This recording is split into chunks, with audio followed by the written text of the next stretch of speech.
Hi, my name is Jacqueline Nicholson, and I'm here to demonstrate the different parts of the sheep's heart. And we're going to start with this. The bottom here is the apex. Working our way up. In this area here are this is the left ventricle, this is the right ventricle, apex, this is the left ventricle, this is the right ventricle on this side. Then we have right above the right ventricle we have the right marginal artery, and then on the other side above the left ventricle we have the great cardiac vein, which is up in this area here. Then we have, just above it, we have the anterior interventricular artery up in this area. And just above it, we have the diagonal artery. And moving up again, we have the left marginal artery. Right above that, we have the left coronary artery. And up in this area here, we have the auricle. The auricle is in this area, and it's the left of the atrium. And right above it, it's kind of hard to, but right above it will be the pulmonary trunk. In this same area here, the pericardium.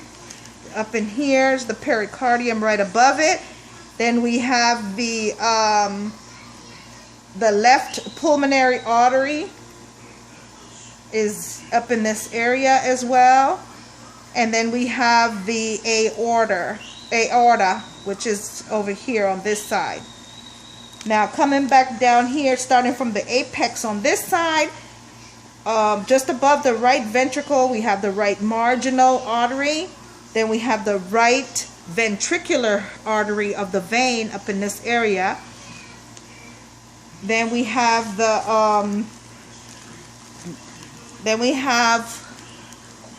over here we have the cornus arterius brevis, and up in here we have the right ventricular artery and vein. And going up some more, we have the right atrium and the auricle. So on this side, the wall right here is the auricle of the right atrium. And then we have the superior vena cava. And those are the description of the sheep's heart. And we'll get more in depth. Let me see, cut it to tell you a little bit more in depth about how the heart works. The right auricles, which are up in this area here, it collects deoxygenated blood and it pushes it through the right ventricle. The left auricles collects oxygenated blood from the lungs and pushes towards the left ventricle. Now, the aorta, it distributes oxygenated blood to all parts of the body through the systemic circulation. Now, the ascending aorta, first section of the aorta, which is starts from the left ventricle of the heart, and it extends to the aortic arch, right and left coronary arteries that supply blood to the heart muscle. It arises from the ascending aorta. Now the aortic arch is the part of the aorta that begins at the upper border of the second stemocostal articulation of the right side and runs into the first upward and backward and to the left in the front of the trachea. Brachiocephalic artery is a short artery that supplies oxygenated blood to the heart, to the head, neck, and the arm regions of the body. The left common artery is the longer of the two common carotid arteries arising from aortic arch and having cervical and thoracic parts. Now the left subclavicle divides into three parts and arises from the aortic arch to supply the vertebrae column, spinal cord, ear, and brain. Hold on. Okay, now to answer the questions that was asked, the superior vena cava, it brings in blood from areas of the body located superior to the diaphragm.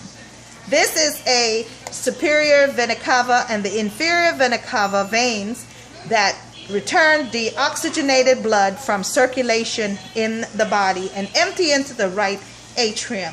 Now the inferior vena cava, it brings in blood from areas of the body located inferior to the diaphragm.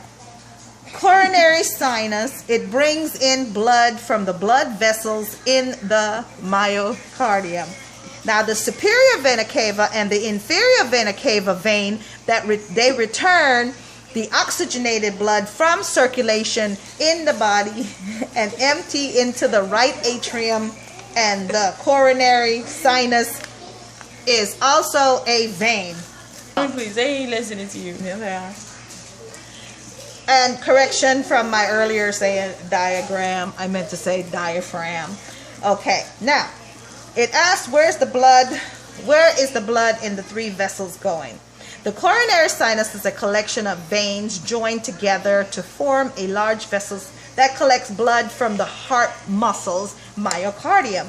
It delivers deoxygenated blood to the right atrium, as do the superior and the inferior vena cava. It is present in all mammals, including humans. The coronary sinus opens into the right atrium at the coronary sinus between the inferior vena cava and the right arterioventricular orifice. It returns the blood from the substance of the heart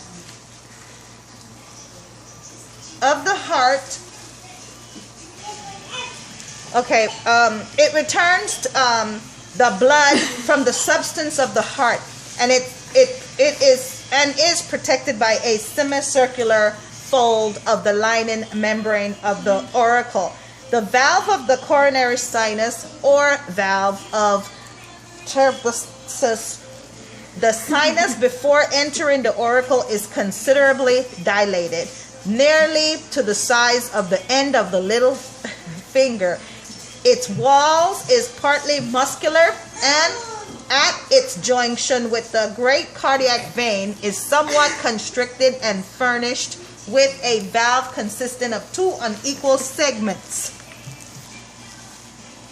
And the reason for the myocardium of the left ventricle being 3 times thicker than the right ventricle is because the left side of the heart is much bigger and stronger, because it must pump blood throughout the entire body. The right side of the heart must only pump blood through the lungs and then to the left side. So, since the blood is pumped in through and out of the left side with more pressure, the myocardium must be thicker. The superior vena cava, the inferior vena cava, and the coronary sinus will all carry deoxygenated blood. That concludes the end of the description of my heart presentation.